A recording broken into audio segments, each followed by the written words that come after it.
사람의 마음을 바꾸는 일, 참 쉽지 않죠. 과연 어떻게 해야 사람의 마음을 바꿀 수 있을까요? 더 나아가 긍정적인 행동으로 유발시켜 인간관계까지 좋아진다면 일석이조 아닐까요? 이렇게 생각해 보세요.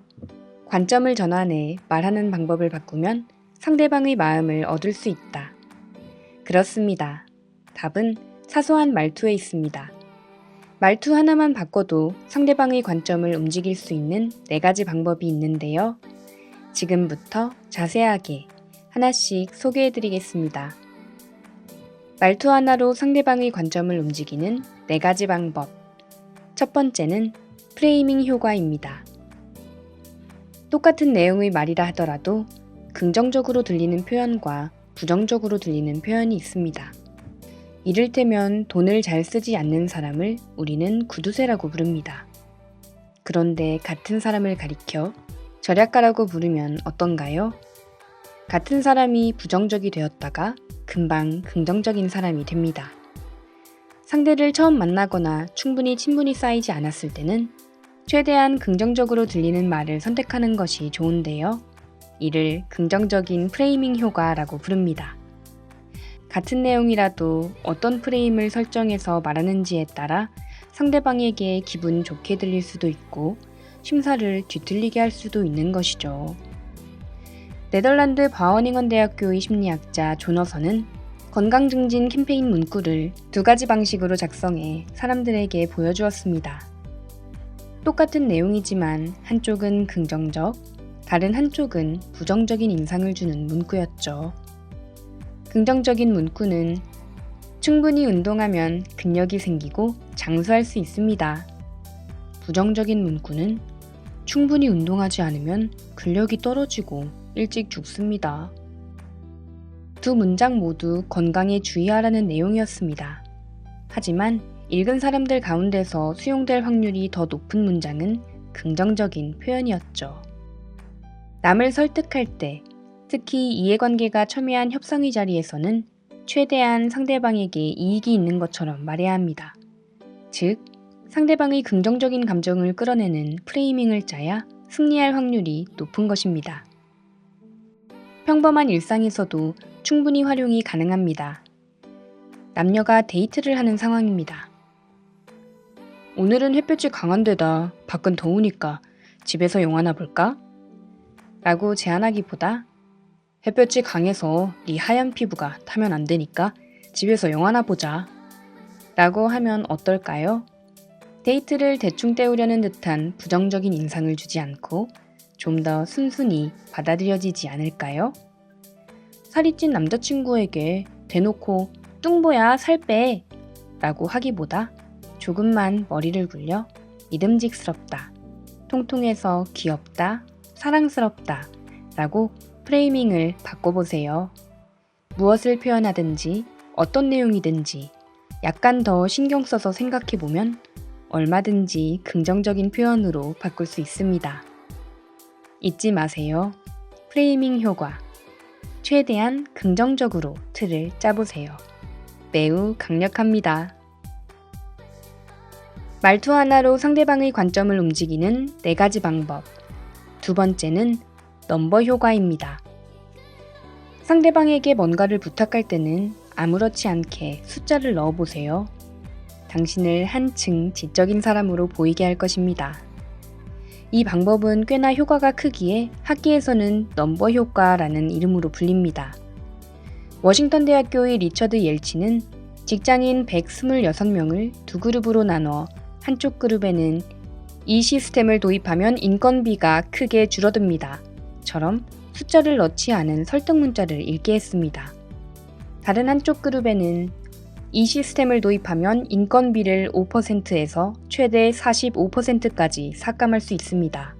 라고 숫자를 넣은 문장을 읽게 했죠. 어떤 차이가 나타났을까요? 숫자를 넣은 후자 쪽의 설득 효과가 압도적으로 높아진다는 결과를 얻게 되었습니다. 숫자를 포함한 것만으로 신빙성이 비약적으로 높아진 것이죠. 요즘 요리사라는 직업이 각광을 받고 요리법에 많은 관심이 쏠리고 있는데요.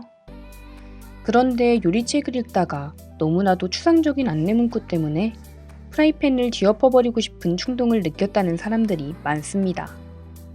반죽의 농도가 적당해질 때까지 젓는다? 노릇노릇할 때까지 적당히 굽는다? 이게 대체 무슨 소린가요? 몇 분 동안 저어야 하는지, 몇 분 동안 구워야 하는지 구체적으로 말해주어야 합니다. 명확한 숫자를 제시하는 것은 경험으로 아는 적당함을 이해하는 데 있어 시간과 비용을 절약할 수 있게 해줍니다. 의사 100명 중 94명이 추천한 칫솔. 재방문율이 90%를 넘을 만큼 만족도가 높은 테마파크. 산지에서 4시간 이내에 배송된 신선한 채소. 앞으로는 이와 같이 자연스럽게 숫자를 넣어보세요. 명심하세요. 구체성은 우리의 이해를 돕습니다. 초보자일수록 구체성을 열망합니다. 당신이 지적인 사람으로 보이는 지름길입니다. 말투 하나로 상대방의 관점을 움직이는 4가지 방법. 세 번째는 공포심 활용입니다.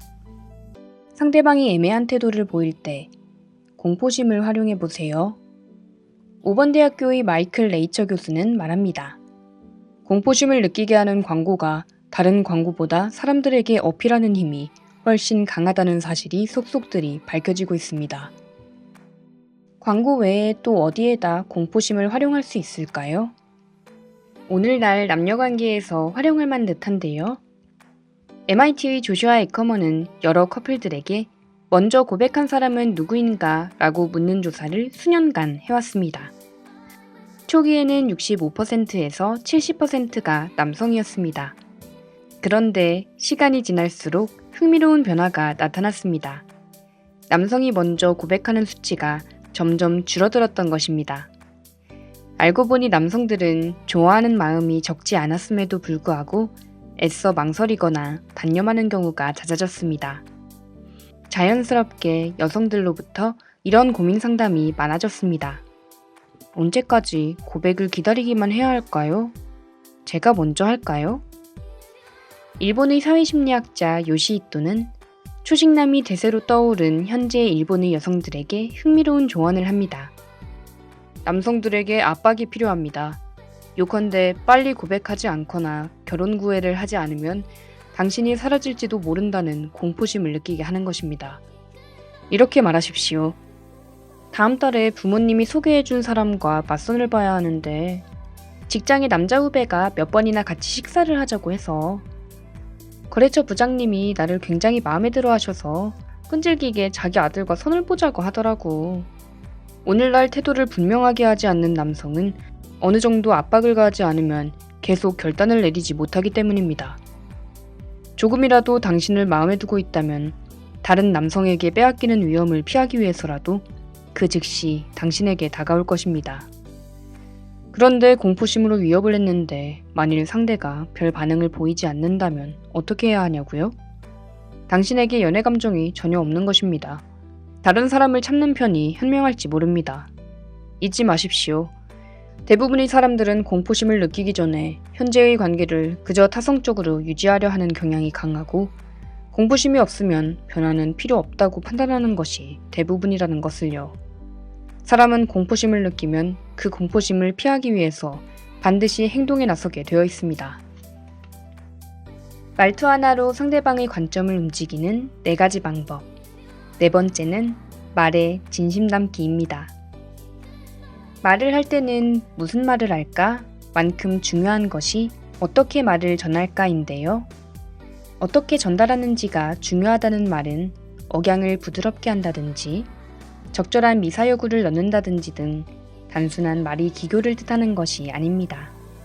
진심이 우러나오는 태도로서 얼마나 마음을 담아 외적으로 표현할 수 있느냐가 중요하다는 말입니다. 예를 들어 의사 선생님 중에서 환자가 선호하는 의사가 있는가 하면 심하게 꺼려하는 의사가 있는데요. 전문 지식이나 의학적인 기술에서 두 의사는 그다지 차이가 없습니다. 하지만 환자를 대하는 태도는 극명하게 갈립니다. 5분도 채 되지 않는 진료 시간 동안 눈도 마주치지 않고 후다닥 서둘러 말합니다. 약 제대로 챙겨 드세요. 나를 인간으로 대하고 있는 건지 물건으로 대하고 있는 건지 너무 기계적인 말이 내용으로 아픈 데가 더 아파지는 것 같은데요. 그런데 환자가 선호하는 의사들을 보면 얼굴을 마주보고 차분히 대화를 시작합니다. 이렇게 상처가 심한데 굉장히 아팠겠어요. 자신도 아픈 듯한 표정에 환자는 공감을 느끼게 되죠. 훗날에 또 다치거나 병에 걸렸을 때 환자는 그 의사를 기억하고 다시 찾습니다. 얼마나 좋은가요? 의사가 명철한 지식에 따뜻한 마음까지 가졌다니. 진정성 있는 태도로 말하는 의사는 더 멋져 보일 수밖에 없습니다. 진정한 후광 효과가 나타나는 것이죠. 오하이오 주립대학교의 마이클 교수 연구에 따르면 의사가 3가지 태도를 갖추었을 때 환자들이 호감을 더 가졌다고 합니다. 첫째, 상대방의 눈 바라보기. 둘째, 배꼽을 상대방 쪽으로 향해서 정면으로 앉기. 셋째, 앞으로 기운 자세를 취해 상대방에게 다가가기. 이 3가지는 그렇지 않은 의사의 경우보다 최소 2배 이상의 호감을 얻었습니다. 고급 의학 지식이 진정성 있는 태도에 담겨 전달될 때 오늘날 심한 의료 경쟁 상황에서도 해당 병원에는 환자들의 발이 끊이지 않았습니다. 앞선 사례와 연구들은 의사를 대상으로 진행된 것이지만 조금만 응용해서 생각해보면 언제, 어디서, 어떤 인간관계에도 적용해 볼 수 있습니다. 첫째, 상대방의 눈 바라보기. 둘째, 배꼽을 상대방 쪽으로 향해서 정면으로 앉기. 셋째, 앞으로 기운 자세를 취해 상대방에게 다가가기. 처음에는 익숙하지 않을지 몰라도 이것은 습관이 안 된 것에 불과합니다. 안 해봤기 때문에 낯선 것일 뿐 한동안은 참고 상대방의 눈을 바라보며 말해보세요. 감사합니다. 수고했습니다. 잘 알겠습니다. 상대방의 호감을 얻는 데 있어 말주변이 있느냐 없느냐는 생각보다 별로 상관이 없다는 것을 금세 깨닫게 될 것입니다. 말투 하나로 상대방의 관점을 움직이는 4가지 방법. 다시 정리하자면 프레이밍 효과, 긍정적인 표현으로 바꿔 말하기, 넘버 효과, 아무렇지 않게 숫자 넣기, 공포심 활용, 어느 정도 압박 가하기, 말에 진심 담기, 어떻게 말을 전할까에 집중하기. 사람의 마음을 바꾸는 일, 이제 조금 쉬워졌나요? 잊지 마세요. 답은 사소한 말투에 있다는 것을.